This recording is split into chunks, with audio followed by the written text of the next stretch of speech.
দেশের শীর্ষ জাতীয় দৈনিক পত্রিকাগুলোর আজকের প্রধান শিরোনাম। প্রতিদিনের বাংলাদেশ। স্বামীর পাশেই অন্তিম শয্যা। মানিক মিয়া অ্যাভিনিউয়ে জানাজা শেষে খালেদা জিয়াকে সাবেক রাষ্ট্রপতি জিয়াউর রহমানের সমাধির পাশে দাফন। জানাজায় শোকার্ত মানুষের অভূতপূর্ব ঢল। কেউ কি দেখেছে এমন জনতরঙ্গ? মায়ের জন্য দোয়া ও ক্ষমা চাইলেন তারেক রহমান। নববর্ষে নতুন অঙ্গীকার। তারেক রহমানকে সান্ত্বনা দিলেন প্রধান উপদেষ্টা। ২০২৫ সালে আশঙ্কাজনকভাবে বেড়েছে মব সন্ত্রাস। ২০২৫ সালে বিভিন্ন কারাগারে কমপক্ষে ১০৭ জনের মৃত্যু। প্রথম আলো ও ডেইলি স্টার কার্যালয়ে পরিকল্পিত হামলা, ভাঙচুর ও অগ্নিসংযোগ দেশের ইতিহাসে নজিরবিহীন। কালো পতাকায় ছেয়ে গেছে পিতৃভূমি ফেনী। খালেদা জিয়ার মৃত্যুতে বিভিন্ন স্থানে গায়েবানা জানাজা। তারকাদের আশা নিরাশার বছর। বিদায় ২০২৫। বাদ হলো বিপিএল এর চট্টগ্রাম পর্ব। প্রশাসন জুড়ে ছিল আস্থার সংকট, সমন্বয়হীনতা। ফিরে দেখা ২০২৫। জনপ্রশাসনে এপিডি নিয়োগে সিদ্ধান্তহীনতা ও দোদুল্যমানতা। বিসিএস ২৪ ব্যাচের কর্মকর্তারা এখনো বঞ্চিত। দাপ্তরিক কাজে অমনোযোগী কর্মকর্তারা। শীতে কাঁপছে দেশ। ২১ জেলায় বইছে শৈত্যপ্রবাহ।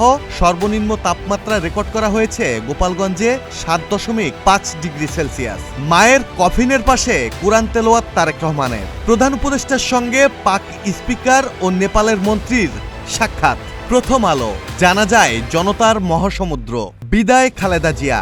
এত বড় জানাজা, এত সম্মান, এত মানুষের আবেগতাড়িত উপস্থিতি বাংলাদেশের মানুষ আগে দেখেনি। মানিক মিয়া ছাপিয়ে রাজধানীর বিভিন্ন সড়কে জানাজা। মায়ের জন্য সবার কাছে দোয়া চাইলেন তারেক রহমান। রাষ্ট্রীয় মর্যাদায় সমাহিত খালেদা জিয়া। যুগান্তর। আপোষহীন তোমায় বিদায়ী সালাম। ইতিহাসের সর্ববৃহৎ জানাজা। রাষ্ট্রীয় মর্যাদায় স্বামী জিয়াউর রহমানের কবরের পাশে চিরনিদ্রায় শায়িত খালেদা জিয়া। বৈশিষ্ট্যে ছিলেন আলাদা ও অনন্য। খালেদা জিয়ার আদর্শ ধরে রাখলে পথ হারাবে না বাংলাদেশ। গৃহবধূ থেকে সফল রাজনীতিবিদ।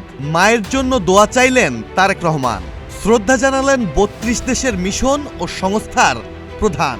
দেশ জাতির ভবিষ্যতের গুরুত্বপূর্ণ দায়িত্বভার। হাল ধরতে হবে তারেক রহমানকে। খালেদা জিয়ার অবর্তমানে আবশ্যিকভাবে তার উপর দায়িত্বভার এসে পড়ল ডক্টর আনোয়ারুল্লাহ চৌধুরী। বিএনপি ও বাংলাদেশ দুটোর ভবিষ্যৎই এখন তার হাতে। আলতাফ পারভেজ। দেশ জাতির ভবিষ্যতের গুরুত্বপূর্ণ দায়িত্বভার। হাল ধরতে হবে তারেক রহমানকে। গণতান্ত্রিক ব্যবস্থার উত্তরণের চ্যালেঞ্জ। শোকের মধ্য দিয়ে শুরু নতুন বছর। বাণী দিয়েছেন প্রধান উপদেষ্টা ও বিএনপির ভারপ্রাপ্ত চেয়ারম্যান। খালেদা জিয়ার জানাজা যেন জনতার মহাসমুদ্র।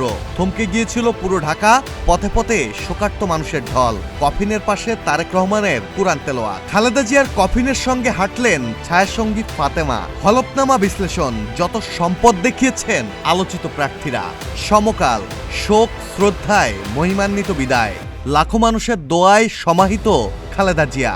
জনতার বাইরে থেকেও জনতার অন্তরে। রাষ্ট্র তাকে অদৃশ্য করতে চেয়েছিল, কিন্তু জনতার হৃদয় থেকে পারেনি। ইত্তেফাক। জনমহাসমুদ্রের ভালোবাসায় অন্তিম শয়নে খালেদা জিয়া।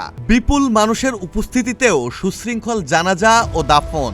সেনাবাহিনীর ভূমিকা প্রশংসনীয়। প্রধান উপদেষ্টার সঙ্গে পাকিস্তানের স্পিকার ও নেপালের পররাষ্ট্রমন্ত্রীর সাক্ষাৎ।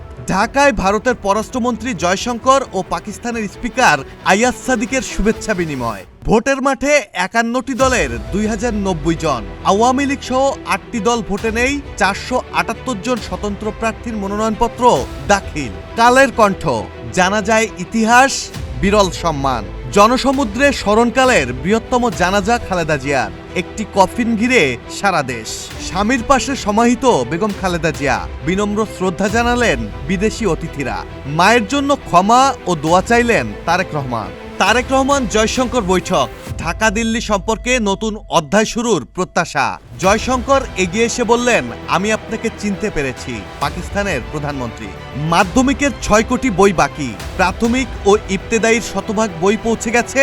জানুয়ারির মধ্যে সব কাজ শেষ হওয়ার প্রত্যাশা।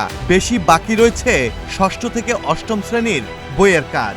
মানবাধিকার সংস্থা MSF এর প্রতিবেদন, অজ্ঞাত পরিচয় 641 লাশ উদ্ধার, 428 মবের ঘটনায় নিহত 166, গত বছরের তুলনায় প্রায় 3 গুণ, ফিরে দেখা 2025।